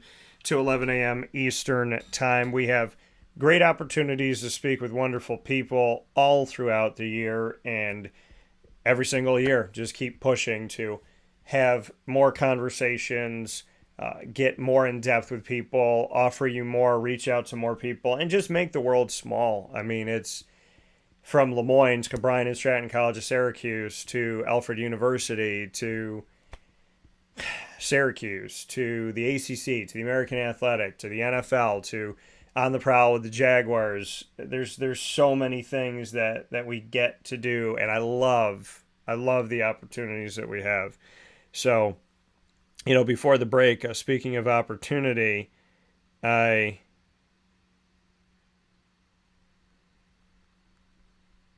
want to congratulate again our captains and, give respect where respect is due. I'm excited to see them. I'm excited to see what they're going to bring to the table this season. Like I said, with Garrett Schrader, we've seen some things. With Justin Barron, we've seen some things. With also looking at Marlo Wax, we've seen some things from him as well. And then Isaiah Johnson, I think we're, question mark. What are we going to see? Damian Elford, what are we going to see now? Brady Denneberg, now he's got the job outright. What is this going to look like? So, I think with some captains, we're seeing this leadership that's already started to blossom and grow. And then we're seeing some of these young leaders come into that leadership. And so I think it's a great group. I think it's awesome. I love seeing offense, defense, and special teams involved because I think it should be. And, Syracuse has been able to boast of some amazing kickers and punters in history. So why not involve them and give them the opportunity to showcase themselves like Brady Denneberg? And, like I said, covering Brady, and thanks to Nate Trout getting the opportunity to do what we did with Brady up to this point. I'm really, really looking forward to seeing what he's going to bring to the table this season as the starter, because it happened the way I thought it would happen. Andre Schmidt, Brady got some more time out there than I thought he was going to get as a true freshman, but Andre's there with him, working with him. Andre Schmidt is fantastic. Love talking with Andre always. God bless on all of his endeavors and everything he's working to do. And, so seeing Andre and seeing Brady come in, I'm like, okay, well, I see right after this, that 22 season, that here in 2023, that we would see Brady take over. And not only has he taken over, but he's been voted a captain. So hopefully that's signs of some really awesome things to come. And I'm looking forward to it for sure. Like I said, it's game week, folks. I mean, we are here. We are in it. And I could not be more excited. And, you know, the depth chart is actually out now. Thank you, goodness. So I've been waiting for a depth chart since the spring. But the depth chart is out. And so let's go over that a little bit. I'm sure in Tortora and Alfred with my guy Isaac, we'll break this down more inside a wake-up call. But offensively, Schrader is marked down as your starter. And we know he's been coming back from surgery, but he's marked down as your starter. Carlos Del Rio Wilson still behind him. Braden Davis transferring in would be third. Running back, LaQuint Allen and Juwan Price. Juwan telling me we're going to see both of them this season. LaQuint saying positive things about Juwan, and Dino finally talking about the fact that, you know, this running back room we'll see more than just one bell cow. At tight end, we have Aronde Gadsden II, Maximilian Mang, or Dan Villari. Had a great conversation about faith and God and trust and adversity and things not going according to plan and what that can mean for you and how it could turn into something even more beautiful. Villari, hopefully we'll get to see him out there this season. Damian Elford at wide receiver, backed up by Amari Hatcher. Donovan Brown, who I covered coming into Syracuse through his recruitment, backed up by Isaiah Jones, who I'm excited to have back. And then at one position, a wide receiver, but then Isaiah being a starter at another. So Isaiah Jones, looking forward to what he can be, because he went down with an injury last season, so we didn't get to see him. And now the fact that we get to actually spend some time with Isaiah Jones, God bless him and his work, and can't wait to see what's coming forward with him. So Isaiah Jones backed up by DeMarcus Adams, who came onto the team last year. Starting left tackle, my guy, my running mate, when we run for president and VP together, and then vice versa, Enrique Cruz Jr. at left tackle. Joe Cruz, so the Cruzes have the left tackle position. Left guard, looking forward to seeing him come back. Chris Bleich, backed up by Kalen Ellis, who comes to us from Hawaii, and hoping that him and his family are all doing well, and hopefully everybody back home is safe and sound, and God bless to each and every single one of them. Center, Jayanre Reed with Josh Alawa behind him. So Jayanre Reed, who I covered in his recruitment, transferring into Syracuse, I thought that him and Joe Moore would have an immediate effect. Well, they're both named starters. Center, Jayanre Reed. Right guard, Joe Moore, backed up by Jacob Bradford. And right tackle, we have David Wolaba Jr., a new name, backed up by Mark Petrie. And then defensively, we have the three defensive linemen. Caleb Okechukwu, backed up by Kevin Jobity Jr. We saw him a little bit last year. Kavan Darton is the starting D tackle. Not surprised at all at this, as he's worked so hard and so diligently. I think he's one of Syracuse's best stories of these last few years, and I love seeing moments like this. Elijah Fuentes Cundiff, who I just had on the show recently, backing up Darton. And at the other DN position, Dennis Jaquez Jr., who I covered in his recruitment, and Jobity backing him up. So Jobity we're going to see at some point, because he's backing up both of the DNs. And then at linebacker, Leon Lowry Jr. getting the nod above Stephon Thompson. Leon Lowry's filled in for a bunch of injuries over the years. Good to see him as a starter going into the season. Marlo Wax with Anwar Sparrow or Austin Roon behind him. And Derek McDonald, who played tight end, D-end, and now is playing linebacker, and got to see him last season pick off a play right by the end zone, which is awesome. He has Caden Bailey behind him, so Derek McDonald back as a starter. At starting corners, we have Isaiah Johnson and Jeremiah Wilson. Backing up Johnson is Greg Delane, and backing up Jeremiah Wilson is Jaden Bellamy, who transferred in via the portal. At safety, we have Elijah Clark and Jaden Gould backing him up. At free safety, we have Jason Simmons Jr. and Amon Greenwood backing him up there. And at Rover, we have Justin Barron, and behind him, who could be playing Rover and is also playing safety, Elijah Clark. Special teams, our place kicker is Brady Denneberg. Backing him up is Jaden O.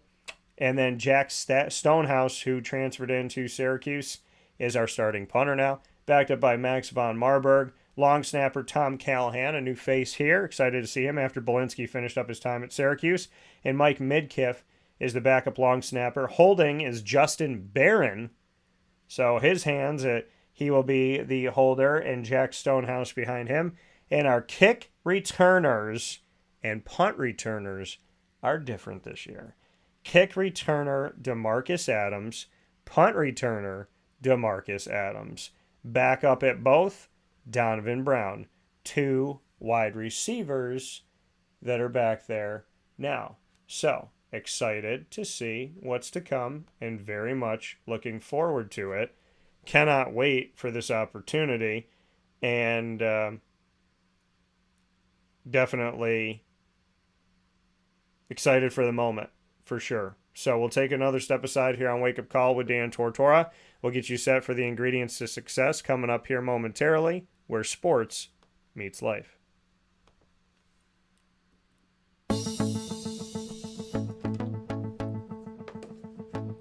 Avicolli's, located on the corner of Route 57 and Wetzel Road in Liverpool, New York, has been your trusted neighbor for decades. Located just steps from Liverpool High School, we're happy to have the Liverpool Warriors on-site, on-location broadcast at Avicolli's through Wake Up Call with Dan Tortora every single month, featuring student athletes, coaches, and administration throughout the year from Liverpool High School. Head out to Avicolli's today on the corner of Route 57 and Wetzel Road in Liverpool, New York, open Tuesday through Sunday for lunch, dinner, and drinks. We'd love to see you out there, and of course you can call them at 315-622-5100 for takeout, delivery, and catering. That's 315-622-5100, and also find them on myavicollis.com. That's myavicollis.com.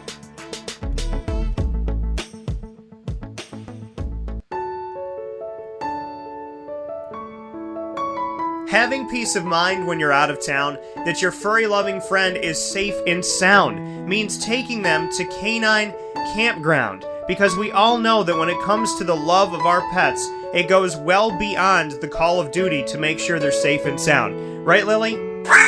So take a ride to 242 Johnson Street in East Syracuse, New York, and see Canine Campground and where your dog will be staying, in the classic cabin, the executive cabin, the grand cabin, or of course the luxury cabin, because if you know Lily, you know she loves luxury. Now you don't have to wait to the last minute to find a family member or a friend that'll take your dog for a few days.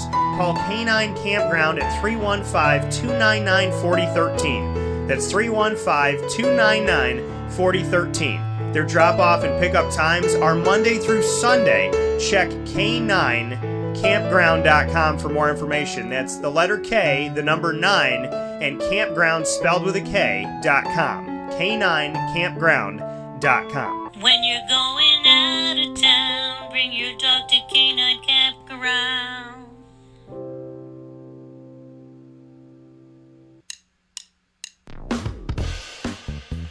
PB&J's Lunchbox, the food truck that you love finding all throughout central and upstate New York, now has a street-side cafe. So when you're craving their traditional favorites as well as their out-of-box amazing menu items, you can now head to 663 Old Liverpool Road in Liverpool, New York. Located just minutes from the highway, the Thruway, Destiny USA, and Onondaga Lake Parkway, PB&J's Lunchbox Street-Side Cafe is there for you Monday through Saturday from 9 a.m. to 7 p.m., serving breakfast, lunch, and dinner all throughout the day. Get breakfast for dinner, dinner for lunch, whatever you fancy, including their award-winning grilled peanut butter and jelly sandwich. Find them at 663 Old Liverpool Road in Liverpool, New York. PB&J's Lunchbox, where we love to know what's in your lunchbox.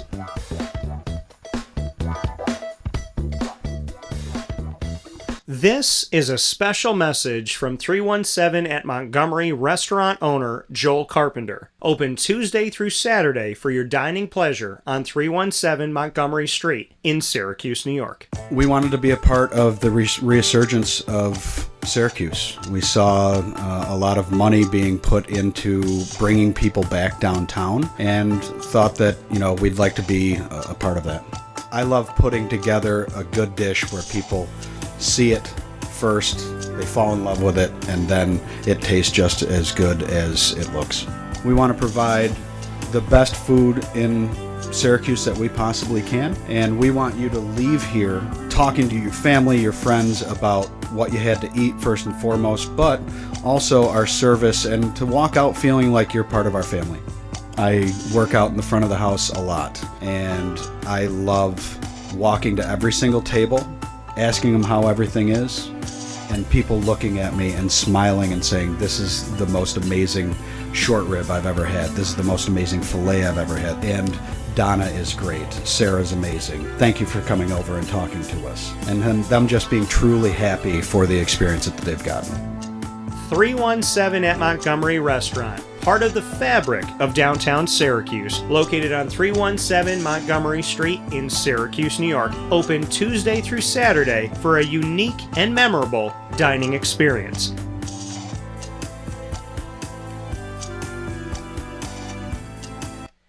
Welcome back here to Wake Up Call with Dan Tortora. Proud to be hanging out with you where sports meets that thing called life. We were looking forward to trying and catching. They changed brought the time of interviews, and so we were going to try to get Brady Denneberg on here today in the cluster that goes on, and we were not able to do that. So I'm hoping we will be talking with Brady soon.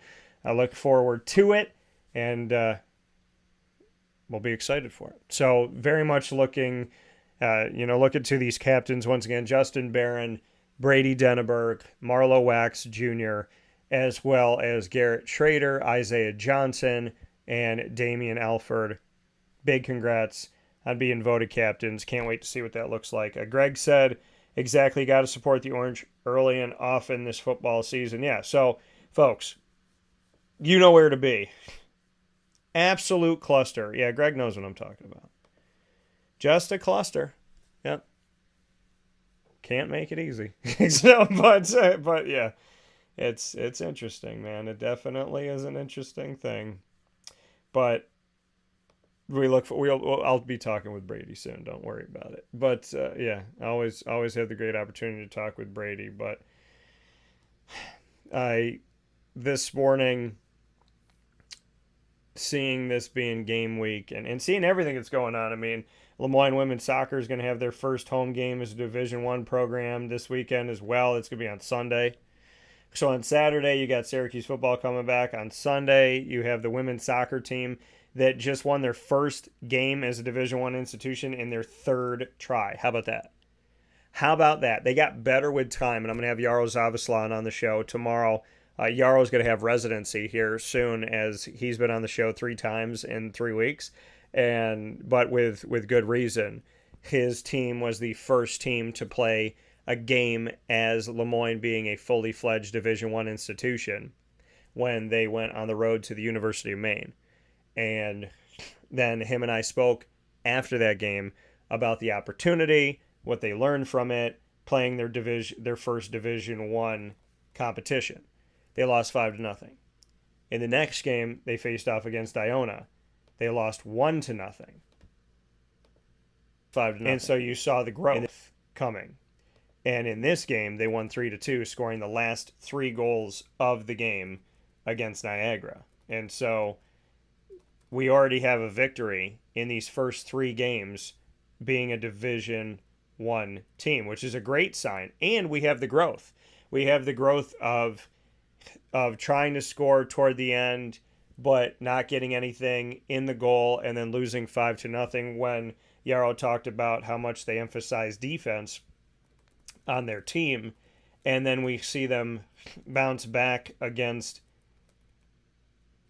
Iona and put themselves in a situation where it's a 1-0 game, and then down 2-0 early on, they're response to that was to score 3 straight goals and win against Niagara. So we've seen a team 5-0 loss, 1-0 loss, switch that into a victory. So the timeline of that is okay.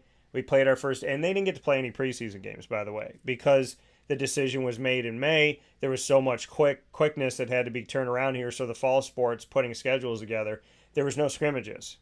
There's no preseason. So the first game that they had as a Division I institution was a game that counted. And so against Maine, you learn, you grow, you go up against Iona, you give up less, but you still haven't scored. And then you go up against Niagara, and you give up a couple goals again, but you come back, score the last 3 goals of the match to win that match on the road at Niagara. And I cannot wait to speak with Yarrow. And then the team is going to be back home this weekend, which I am so excited about and so much looking forward to, because there's wonderful things coming up, right? We have Lemoyne women's soccer coming home. We have the men's soccer team is going to be coming home. We have the event at Turning Stone with men's golf that's going to be going on, which I'm really looking forward to. There's a lot of great action coming up, and I cannot wait for when they come back to the Heights and these teams get to play their first home game as a Division I program in a Division I institution. And so the men's soccer team had their first game. They went on the road this past Sunday to University Park, PA, and lost 4-0 to Penn State. They will be on the road this Thursday, August 31st, when the women's soccer team of Lemoyne is in Binghamton. The men's soccer team will be at St. Peter's in Jersey City, New Jersey. That's at 4 p.m. Then they'll be at Lafayette on September 5th, which is a Tuesday at 7 p.m. before they head the following Tuesday to Monmouth. Their first home game is going to be against Lindenwood, who was a D2 school who became a Division I institution as well. Lindenwood is the first home game, September 17th on a Sunday, on my first 2 dogs, Morgan and Cinnamon's birthday, at noon Eastern time, and it's also going to be at the Fall Fins Frenzy, which I can't wait to see and be a part of. So that's coming up here. So they won't have their first home game until September 17th, almost a month from when they began play. On the women's side of things, as I stated, for Lemoyne, we will see the women come home on the soccer side of things this weekend after having their first 4 games on the road. And obviously, scheduling-wise, a lot of these games are away in this first season in Division I, no matter what sport you are. And then as time goes by, we'll see that transition to more home games. But Lemoyne, Binghamton, that's going to be awesome. Right for the fight for I-81. So we'll see Lemoyne women's soccer at Binghamton in Vestal this Thursday, August 31st at 6 p.m. Eastern Time. And then they'll have their first home game, which is against the University of Rhode Island on Ted Grant Field this Sunday, September 3rd at 1 p.m. Eastern Time. Then they'll stay home for Robert Morris on September 8th on a Friday at 4 p.m. Eastern Time before going to Seton Hall. And then they'll be home for 3 straight matches, women's soccer, Canisius on September 13th, Howard on September 17th, and Stonehill on September 21st. So there's going to be a bunch of home games coming up for the Lemoyne women's soccer team in the not too distant future, which I'm very much looking forward to. And obviously getting the men back home here with their first game at home, going to be 2 weeks after the women's first game at home. So the men got to wait a little bit longer, but looking forward to seeing them both here and definitely going out to seeing the Syracuse football game this Saturday and then Lemoyne's women's soccer game this Sunday. So I hope you'll come out and enjoy both of those events with me. And now it's time to jump into the ingredients to success, proudly presented by the fantastic team at Avicolli's, open Tuesday through Sunday. For your dining pleasure, for lunch, dinner, and drinks. Of course, as always, drink responsibly. You will find them on their casual side of things as well as their fine dining side. You can go to their bar and, weather permitting, you can eat outside. So there's 4 different ways to enjoy Avicolli's on 7839 Oswego Road in Liverpool, New York. And You can also call them for takeout, delivery, and catering at 315-622-5100. That's 315-622-5100. So make sure you call them. And they have a user-friendly update to their website at myavicollis.com to make it easier for you to order your food online at myavicollis.com. That's myavicollis.com. So, the ingredients to success. Today's topic, communication. Why? Because a lot of people do it wrong. So, you look at some things and you're like, why is it so hard to communicate? I don't know. But it is, for whatever reason, difficult for people to communicate with one another. And I don't think it needs to be as crazy as it is, but it is. So let's talk about it. Communication, folks. Communication. It's something that we all need in our lives to get things done in a productive and positive way, but people struggle to communicate. What are the ingredients to success of communication? Well, first thing you might think of communication is you have to be able to speak well, speak right. No, listening. Listening, even more so, is the incredible component of communication that people very, very often don't pay attention to. Communication starts with listening. Listening, escucha. So, listening to the other person or people. When you are in a conversation, there is a giant difference between listening to speak and listening to hear. When you listen to speak, you are essentially waiting for noise to stop so that you can produce noise. I am waiting for this person to stop talking so that I could say. You're not listening to what they're saying. You're listening to the fact that there is noise. And once that noise stops, you can start. Because you're the most important person in the room and nobody else matters but you. That's how some people handle things.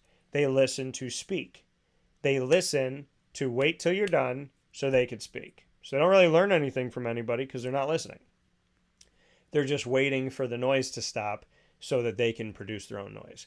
Listening to hear is a beautiful thing because when you listen to hear, it means you're actively trying to learn something, you're taking in information, and you are being a positive contributor to communication because you're actually a part of the back and forth dialogue. Okay? So, communication works when everyone is listening to hear, not when people are listening to speak. Because you want to be able to learn something from the people that you're talking with. So listen to hear instead of listening to speak. They said if you listen to somebody talk, and before you talk, when they're finished, that you go, that breath, and you obviously don't have to let them hear the breath, but that breath that you take, that beat, they spoke, you take a breath, then you go. It shows them that you were listening. It shows them that you took in the information because you're breathing before you go. It's not a freeway, it's a stop sign, right? That's how you look at it. If you're listening to speak, it's a freeway. When is someone going to get out of my way so I can drive? Right? When is someone going to stop talking so I can talk? When you're listening to hear, it's a stop sign. They speak, I hear, deep breath, think, I respond. They also say if you take a deep breath in an argument, it calms you down. Right? If you're going back and forth with someone and you just take a deep breath, then it allows you to kind of center yourself, like just break in the action. which can be very helpful in communication, is to take a breath. So in today's topic, the ingredients to success, communication, those are a couple pieces of it, right? Take a deep breath, listen to hear, not listening to speak. Being careful of what you say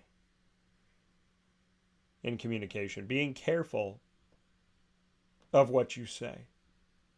Because the long-lasting effects of what you say could be today, could be 5 minutes, could be forever. What you say to somebody else could stick with them for an hour, 5 hours, 10 days, eternity.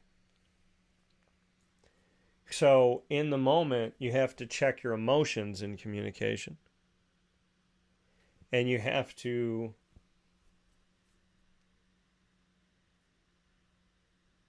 control yourself. Another part of communication is simply doing it. Some people don't communicate. Some people assume, some people expect, some people just don't work hard.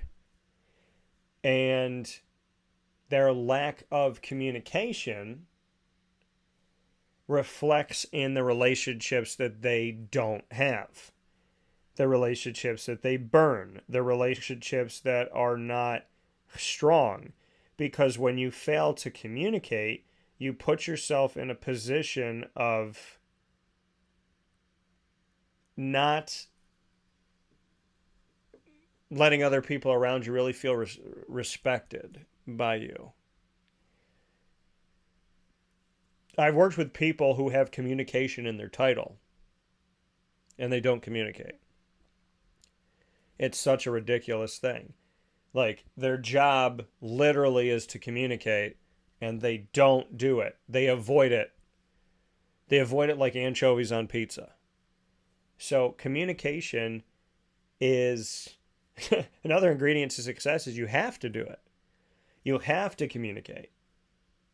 Whatever it may be, body language, sign language, the voice itself, facial expression, you have to communicate. If you want to get something done, you're eventually going to have to connect, right? And, you don't see a bunch of people putting a building together on a construction site, standing in silence, looking at each other. They would get nothing done. They have to communicate, right? And so I think when we look at the ingredients to success for communication, I think, I brought up respect. I think respect is a huge part of this. You have to respect the people that you're talking to. Listen, it's not easy, okay? It's not easy because there's times where it's really, really hard to respect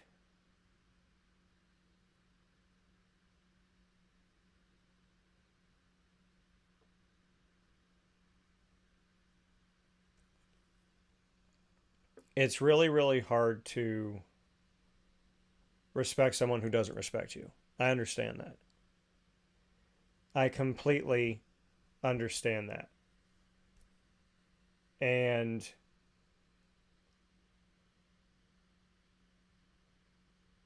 the best thing I can say to someone who is in a situation where they're attempting to communicate with someone who doesn't respect them, there are moments where, if you're in a workplace, you have to kind of navigate around it. If it's personal, you don't have to be around it, right? You don't have to be friends with someone who doesn't respect you. You don't have to call somebody family, blood or not, who doesn't respect you. But navigating the world of communication with someone who jumps the gun, jumps to conclusions, doesn't respect you, doesn't respect themselves, somebody who assumes things, somebody who is very attacking with their words, it's tough to communicate with those people. But I think it's the same thing I always said. Listen to hear. Take a deep breath. think about your words, and be prepared that in communication, just like in spotty areas, not everyone is going to come through as well, and not everyone's going to hear you as well, right? If you think of some conversations like going through a bad area, you might be saying something that makes perfect sense, but they only might be hearing part of it. And conversely, you might not be listening, which is kind of like going through a spotty area. So I think the best thing to do when it comes to communication is to be honest, to be kind, to take a deep breath, to state your case, to be the best person that you can be, and let the chips fall where they may, because not everybody gets it. Not everybody understands it. Not everybody does their job. Not everybody's kind. Not everybody cares. There's people out there that assume. And it's funny to me that when someone is terrible at communicating and you try to communicate with them, they somehow put it on you. But your best way to be successful in life is to communicate with kindness and respect to everybody, regardless of how they treat you. Because you're not going to feel good if you give disrespect right back to them. I promise you that. And if you're unkind, it's not going to make your heart feel happy or good. So be kind always, be respectful, and understand that communication is a two-way street. But sometimes one of those roads is blocked. And you can't unblock it. They have to, right? You're not supposed to move the cones. And they have to move the cones. So be the best you can be. I understand we all go through it. Communication sometimes seems so easy, yet it's so hard. But be the best you can be in it, always.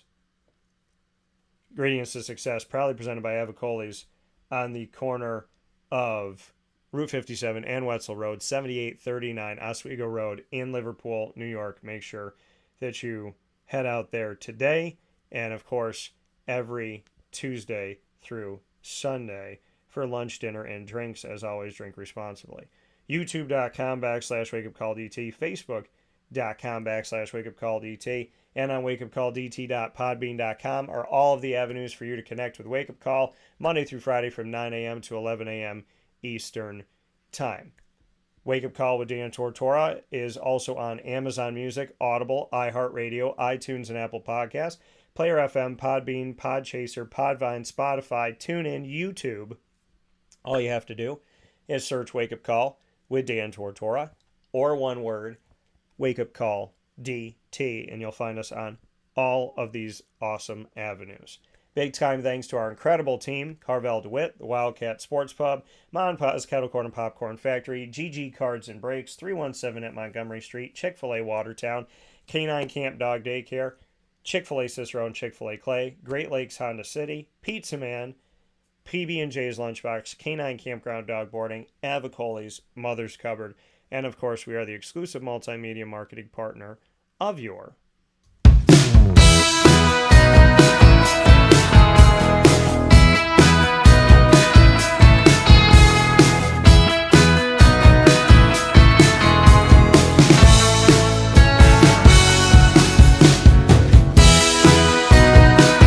Lemoyne College Dolphins. It's Fins Up every single month on Wake Up Call with Dan Tortora. You'll find your Dolphins with us on Wednesdays during Dolphin Time at 9 a.m. Eastern Time. First and third Wednesday, the AD and DT segment with Athletics Director Bob Beretta and myself, Dan Tortora. Second and fourth Wednesday at 9 a.m. Eastern Time, the Dolphin Dive, diving into stories of student athletes, coaches, administration, future Dolphins, and alumni. You can check out all of our content with the Dolphins by going to youtube.com/WakeUpCallDT and clicking subscribe. And of course, for more information on your Dolphins, go to LeMoyneDolphins.com. As always, Fins Up.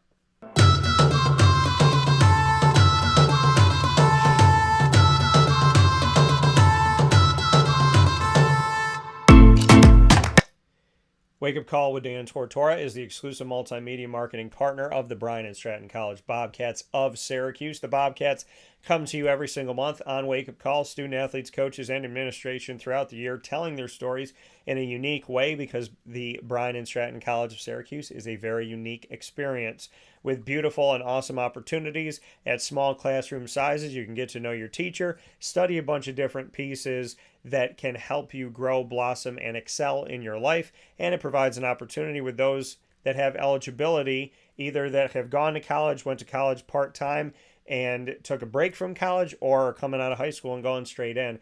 Bobcats give you an opportunity to continue your collegiate career with a fantastic men's soccer team, women's soccer team, men's and women's basketball, as well as esports and a baseball program that started up last season, and I'm excited about them continuing to build their history. You can check out all of our Bobcat content by going to youtube.com/wakeupcalldt and clicking subscribe. For more information, go to syracuse.bscbobcats.com, and as always, go Bobcats.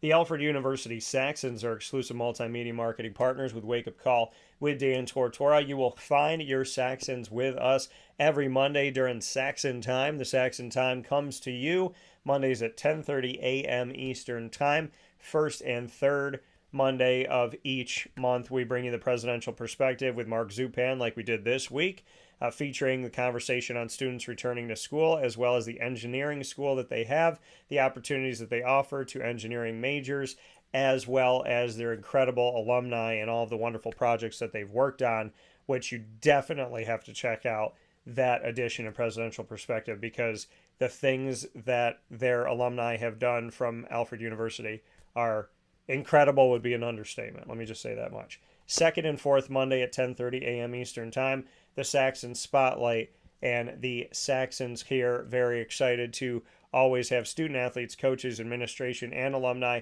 on the broadcast throughout the year inside of the Saxon Spotlight. And we just had a takeover this past week with 12 interviews with the student athletes of the football program. Make sure you go back and check all of our content out on youtube.com/wakeupcalldt. Click subscribe. And for more information, go to gosaxons.com. And as always, go Saxons. With that being said, here on Wake Up Call with Dan Tortora, I want to thank my incredible guests for Christy's Corner.